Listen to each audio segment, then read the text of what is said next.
Welcome to Making Some Cash with Stock Photography. The good, the bad, and the ugly. Hi, I'm Angel. Thanks for stopping by. I'm in the Head Hutt here, and I got my owl glasses on. I'm just noticing. Anyhow, I am on day four of my stock photography journey, and I am still sharing updates every day, recording them. I haven't quite caught up in the sharing part, but I will be. And I've already had some ups and downs, which is typical of me and when I get into something new. So I thought I would frame it a little bit differently than I've done the first few. And apologies if I'm getting the numbers wrong already. I had stated in some of my earlier videos already that I think I initially found 9, maybe even 10 platforms to sell on. There was a few that I kind of jumped the gun on, including Adobe and Alchemy, and think that I've held myself back there. We'll see how long. And then there are a few that I'm more active in, and there are a few that I'm just on hold right now, waiting so that I don't make the same mistake that I made on those others, and working on improving my technique, my skill, my output. So let's get into that frame of the good, the bad, and the ugly. The good is that it is already really helping me up-level my skill, my skills. Like the good thing about realizing that your skills aren't very good is that then you can start to improve them. And stock photography already, even this early out of the gate, has been illuminating and revealing about the lack of quality of a lot of my content, the vast majority of my content. Now, I love candid shots. I take a lot of stuff for like documentary kind of process, or my intention behind a lot of the content I make is documenting things like this. Nonetheless, stock photography is a much different avenue. It's about marketability, commercial value. It's about polishedness. It's about visual appeal, literally. And for me, it is a very challenging, and in a good way, because I've needed some of that. So this is an avenue, like as a person who paid a lot to go to college, you could say I'm, getting this for free. Even if I don't ever get paid, it's a good education in what people are looking for and what is marketable and why, and starting to think about creating stories with pictures, creating scenarios and illuminating concepts rather than just taking still life pictures or documenting, as I often do. So that's one of the best things. The other, I would say, is that it's helping me remember and realize and reframe the fact that I've loved photography pretty much most of all my life. I've been through many iterations with it. Even though I haven't up-leveled my skill set necessarily, I sure have done it a lot. And so doing stock photography and working on certain things for trying to see things through someone else, through a consumer's eyes, and rather than just mine, has also been a new way to enjoy some photography itself, which I already enjoy. I was thinking about a phrase, I don't know if you've ever heard the expression, let's see, there's lots of versions of it. There's one that says, a horse is just a hole in the road where your money goes. I made that one up just now, I think. I think the original one I heard was, a boat is just a hole in the water where your money goes. Or, I've been looking at aviation lately. A plane is just a hole in the sky where your money goes. Well, photography might just be a hole in your eye where your money goes, because there's like an endless upgrading, up-leveling, like with all good things, right? So I think that's important to keep in mind, and I've been trying to remind myself that frequently so that I don't get discouraged when I look at all the amazing, amazing photographers and photography and photos that are out there. Now, I've taken a few great ones. I also know that it takes often thousands of photos to get, you know, those really great ones. But that said, there's also a lot of skills that I can develop and improve on. And so, again, that's part of the good side.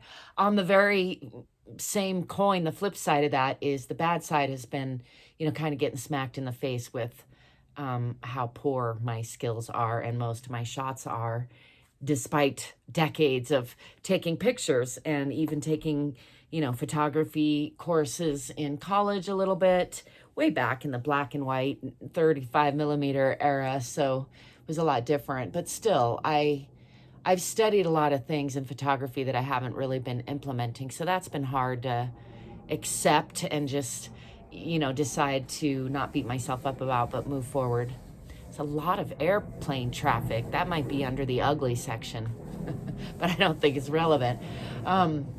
Let's see, more good and bad things if I can come up with some. I didn't think this through beforehand, of course. This section, I have some notes for my experiences, but let's see if I can get a few more out.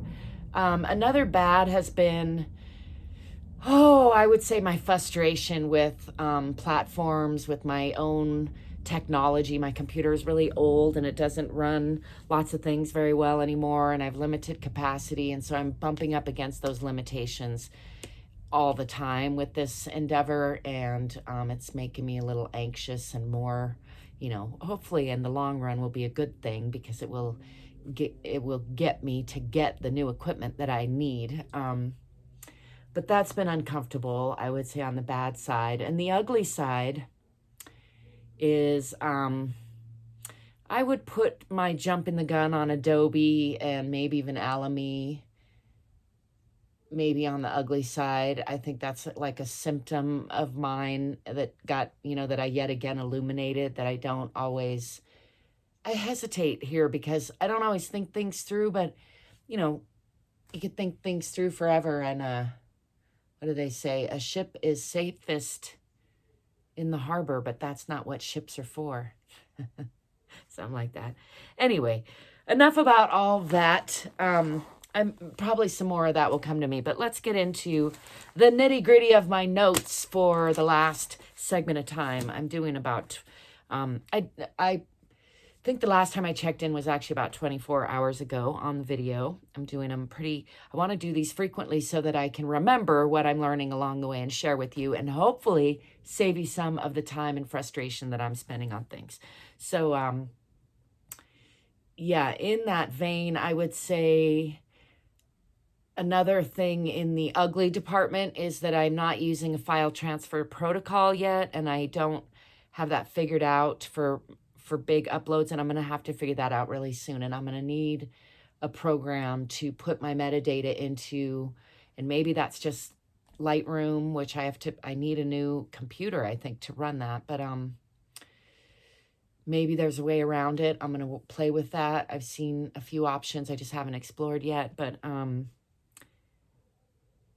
yeah, putting in metadata individually over and over again isn't gonna fly for very long. And on the and also I had uploaded initially the same things to places and didn't do a good job of keeping track of what was going where. I just kind of did the same things to everywhere, and then I ended up clicking the exclusive button on a couple of things on one of these platforms on Dreams Time.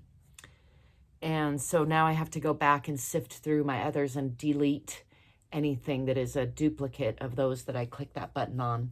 But I think I'm done with that. Anyway, those have been like time-consuming errors that could have been avoided if I had just known that ahead of time and planned ahead of time. Definitely having things organized is something that I will be continuing to improve on. So I did finally hear back from alchemy, and I see that they actually did send me a message a couple days ago about my first batch saying that they were declined for quality control. They really didn't make any other mention. They mentioned 2 of the 3 in both cases and then just kind of didn't say anything else. but it looks like I can resubmit, and I'm going to get some better stuff and try that again. Dreams Time has probably been one of the most active and gives me the most feedback right now. All of them are a little hard to navigate because they're like their main sites are for people buying stock photography, which, by the way, I'll probably be putting some affiliate links to those things if you want to just screw all this making your own stock photography, or, you know, use others as the thing, or check it out. But anyway, I am learning a lot about how the different platforms, you know, pay and reward their creators and kind of their culture behind the scenes, which is interesting to me as a consumer and a creator. Dreams Time has given me some stats. After 4 days, I have a 81.6% approval rating. It says that I have another 7,000 available to upload this week, but I kind of doubt that's true. Right now I have 65 uploads that I haven't done anything with, that I might just need to delete because I think the quality's not there. I've had 9 refused with very detailed and helpful reasons. Like for a person learning, that's a real valuable thing right there, from Shutterstock, or rather Dreams Time, excuse me. They've clearly, it's like a human being. There might be some prefab things, and maybe even it's AI assisted or something, but they're giving me a lot of details about why the photos were rejected, and that's helpful. And then 12, it says on my dashboard that 12 are still in review, but I don't see them, and I think that might just be like a cookies error or something on my computer. And then I have 15 of them marked and approved for exclusive rights, commercial rights, RF,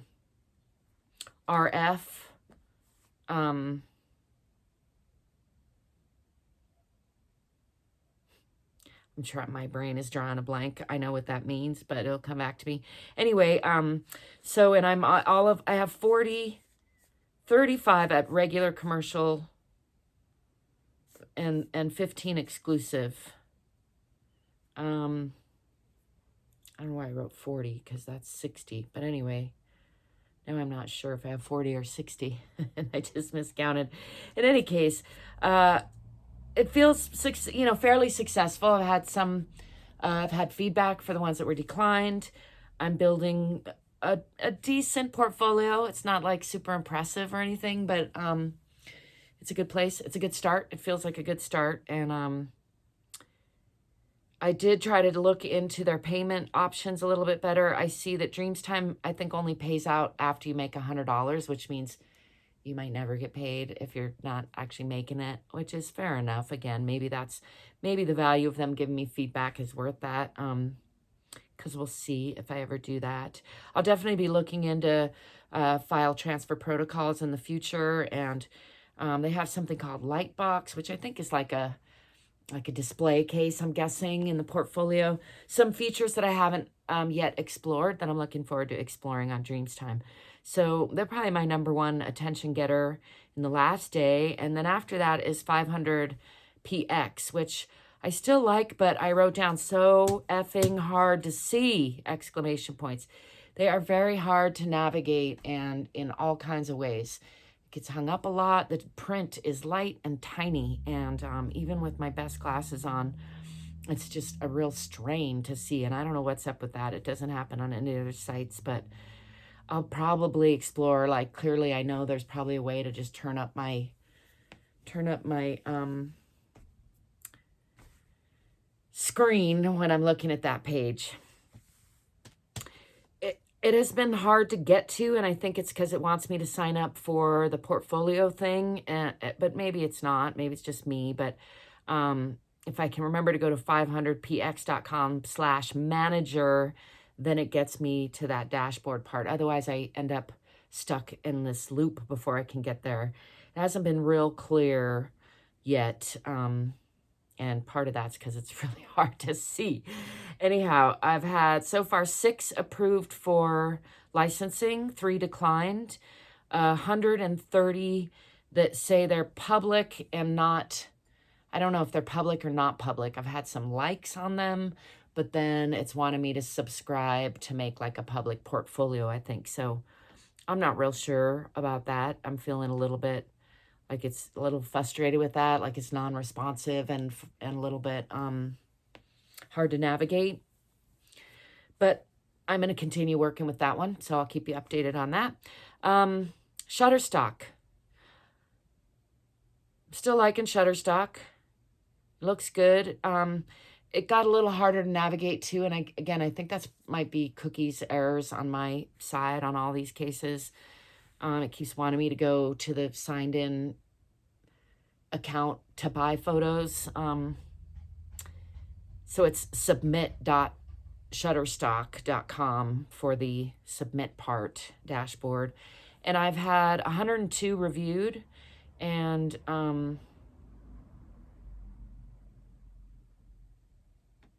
47 in my catalog. I'm trying to see what I wrote here. Oh, I have 70 that are sitting there but not submitted that I may delete due to lack of quality now that I'm learning. So that's where all those stand for an update. It's day 4. Again, I'm just trying to keep you real-time updated and sharing what I'm learning, what I wish I had done differently. I think I wish I had waited on Adobe in particular and not uploaded so many. I'm not sure what's going to happen with, like, now that they've declined the 3, I have still not found a way to delete the 49 that are pending review, and I know they're all not going to pass, and so I would love to delete them and give them, you know, 3 better pieces of work now that I'm learning. Another thing I'll share is that I've been inspired by what I'm learning and looking at, and I did let all of this really influence my grocery shopping, I will admit, because I have some concept ideas for some of the local foods here, seasonal foods. So it's not stuff I won't use, but I did maybe some of, like, actually I bought some s'mores makings that I wouldn't have, I have no business buying really, but and I'll enjoy them, but I justified that behavior by thinking I'm going to do some concept photos of s'more making. And that's one of probably the biggest thing that I've learned, besides the quality factor, which is a big factor, is to think about concepts. I've had a lot of, the ones that I've so far had approved are mostly just single item, not real conceptual, but I'm going to be doing more conceptual stuff. So I'm looking forward to trying some of that out with some food. I have like basically a giant light box of a room with a open roof, like a clear roof, enclosed porch. So I'm going to use that for my photo area on a table and cover it, and just have some fun with some dry goods and some s'mores makings, and try out different versions of some of the ideas that I've seen some of the other YouTubes bring up. So I'll keep you posted on that. I will tell you that some of the ones that I had approved were from my trip out just, was it 2 days ago on Saturday, because today's Monday. I went downtown and I took some pictures of the older part of town, some things on the sidewalk, some landmark, like a Highway 66 sign, some things that I could see might be useful, a bus stop thing. And all of those have indeed been, not all, but the majority of those have been successful, more than a lot of my older stuff. And then I also went to the grocery store, and I'm should put a pinky finger asterisk. I'm not real sure how legal it is to take commercial photography. In fact, I know that you need a property release for anything that shows the property at all. But here's the thing, I was real careful not to show any property in any of my photos, and I did some close-up zooms of some vegetables, some seasonal, like some pumpkins, and in fact a lot of those were outside. And yeah, I've had already some of those, not a lot of those, because I see now, again, they're not real conceptual because I was zoomed up on just, some vegetables, but it was good practice.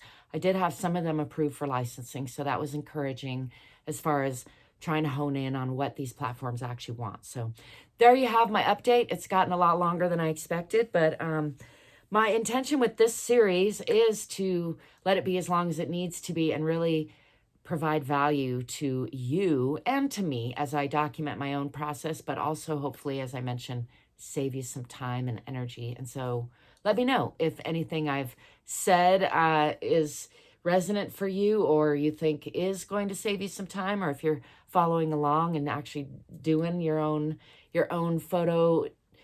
stock photography journey to make cash, then maybe you have some of your own tips and tricks to share in the comments. I would love that.